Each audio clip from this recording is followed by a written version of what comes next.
Good afternoon, ladies and gentlemen. I'm particularly delighted to be here to share some of our thoughts on the role of women in sustaining peace and development. We might know that 18 years ago, on the 31st of October 2000, the UN Security Council adopted the landmark resolution 1325 on women, peace, and security, which acknowledged the critical role women play in preventing and resolving conflicts, negotiating peace, participating in peacekeeping and in humanitarian response, and post-conflict peace building. This resolution calls for women to participate fully in all efforts to maintain and promote peace and security. The resolution also requires the UN to solicit and take into account all viewpoints on gender issues in order to increase the role of women in peace and security activities. It also states that parties at war take special measures to protect women and girls from gender-based violence, particularly rape and other forms of sexual abuse. Another study in 2015, over 156 peace agreements by New York International Peace Institute, showed that when women are involved in peace processes, there is a 20% increase of an agreement lasting more than 2 years. According to the UN Women Statistics, women still constitute fewer than 10% of peace negotiators globally, and only 3% of signatories to peace agreements. It states that between 1990 and 2017, which is a span of 27 years, women constitute only 2% of mediators, 8% of negotiators, and 5% of witnesses and signatories in major peace processes. Well, we'll take it a step at a time. So it's encouraging when we have frameworks that are put in place with the hope of being very effective in time to come. In October 2018, the UN presented the annual report on the implementation of the Resolution 1325, 2000. And some of the achievements in Africa are that several African countries have embraced Resolution 1325, and 16 of them have relevant national action plans put in place. And as Dr. Justina has also told us, Rwanda has taken this literally and has 68% pass mark. The African Union has also made significant efforts to integrate women into its own security, crisis response, human rights, and peace-building efforts. The organization also trains women as peace mediators, election observers, and gender advisors. And the same thing goes for the ECOWAS, which is a West African Integrated Union for West African countries. In January 2014, the AU appointed its first special envoy for women, peace, and security, Benita Diop, who has helped coordinate Africa's efforts in implementing 1325. Both the AU and the UN have increased the number of women military and police officers in peacekeeping missions. They have also set up units that provide protection to civilian victims of abuse.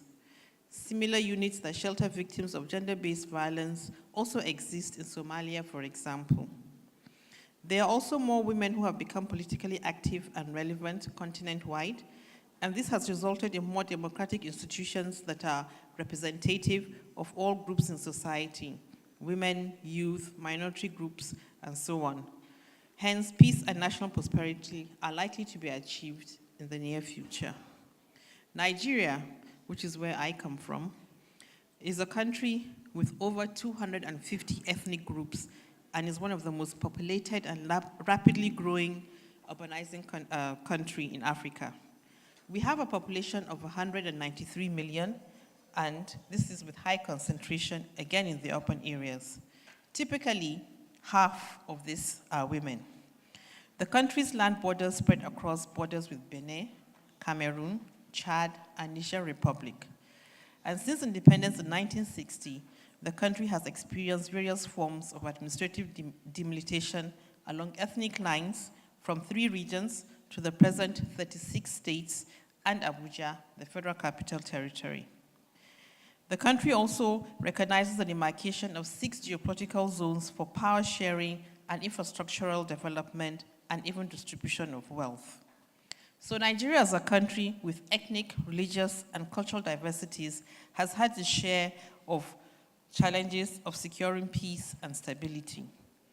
After independence, we did have quite a number of very strong women personalities.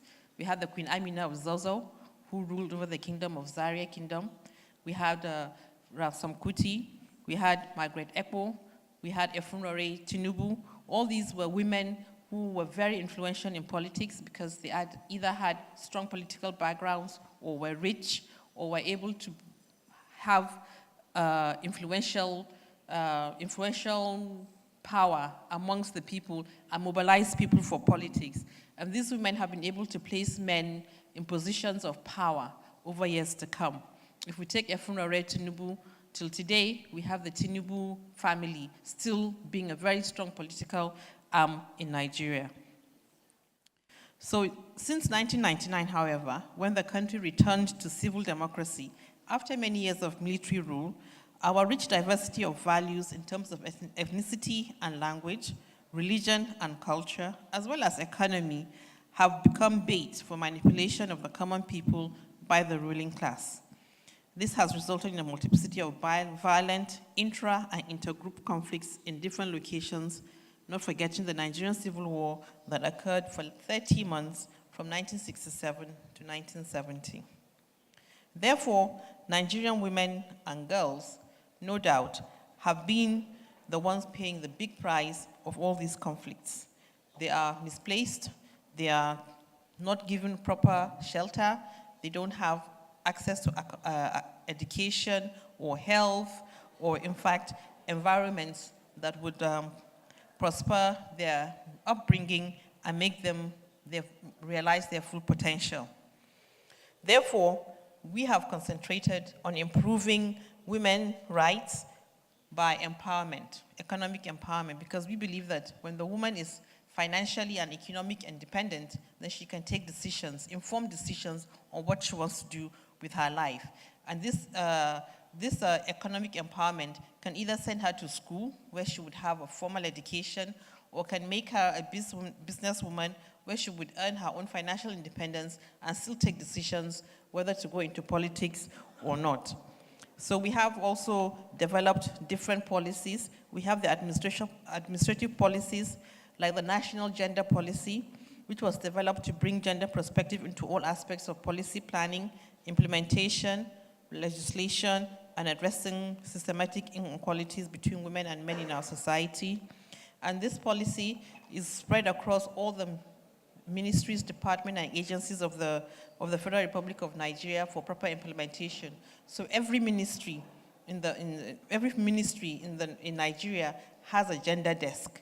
So whatever policies that ministry is throwing up would have to take care of gender issues and put them in the mainline focus. Other policy documents are national policy on development of small and medium enterprises. We have an estimated 37 million micro, small, and medium enterprises. And again, half of that are businesses owned by women. So we need to have a policy that would be able to take care and provide the enabling ecosystem for them to thrive as businesses and contribute to economic development. We also have the National Social Investment Policy, which is something that this administration just started, and we have 4 aspects to it. We have the homegrown school feeding program, which encourages children to go back to school, not just girls, but children to go back to school. We have the Gender Enterprise Economic Program, which is giving microfunds to women who are already in business.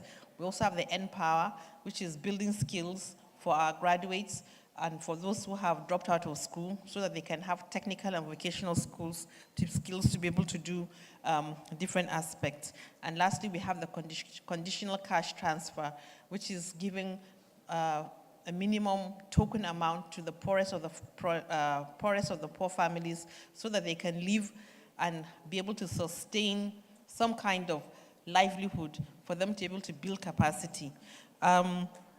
So typically, in any society, women have inherent competencies We are caregivers, we are nurturers, we are moderators, we are negotiators. These are things we do every day in our respective homes, whether we know that we're doing it or not. And these are skills that we need to be able to bring to the fore and do the proper negotiation for us to be able to play our role in politics for sustainable peace and development. Because on the other hand, we are the ones that suffer when there's no peace, when our children have no place to go, when our children are being killed, and when our husbands are making rash decisions. We should be able to talk to them and be able to understand what is going on. Inclusive policy formulation, women put at the table when policies are being formulated is one area where you have a balance. When men sit and are doing this, I think they're all full of winning hormones. Women have a balancing hormones. It's a win-win for women. So when policies are being drafted, instead of it just being, I want to win it all, women would say, let us all win it all because we're all together. So that's a role women need to bring out to the table and be able to negotiate. Community developments for sustained economic growth. Women always think about everything is for us. Men always think it's mine. So when you have community projects, when you have community agreements, when there are community development issues going on around your communities, women will campaign, will advocate, whether they want it or not.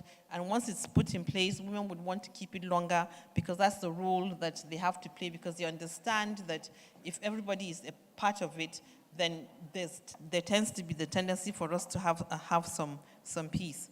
Mobilizer of resources for change.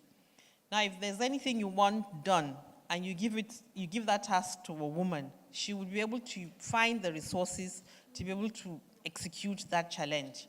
So whether you're campaigning for a missing child, or you're campaigning to stop a war, or you're campaigning for peace in your community, women have inherent capacities to be able to mobilize resources to be able to hold that campaign. And she doesn't need to go around begging. Once she holds a placard on her own, believe me, before she gets to the next door, she has people already following her, because all our common goals are usually the same. And I think for Africa, our continent is very unique when it comes to issues, because we're a developing continent. We still have a long way to go. We still have to be able to bring women to the fore. For example, if I use Nigeria again as an example, we were 5 female ministers, now we're down to 3. Fortunately for us, one of us went to become the Deputy Secretary to the UN. One of them is the Minister of Finance. The previous one was the Minister of Finance, and now again we have another Minister of Finance. And I think this is the 3rd female Minister of Finance that we have. I was a Minister of State for Industry, Trade and Investment, now also supervising Ministry of Women Affairs. In the National Assembly, we have 22 out of 360 Senate members. In the Senate members. In the House of Assembly, we have just 29 out of 700 and something. So it's still a dip. We're still very low. I mean, we're not represented at all. There's still a lot more for us to be able to do to bring ourselves to the fore, because we have the capacity and we have the ability and we know we're able to do it. So I want to thank you very much for this opportunity. Thank you.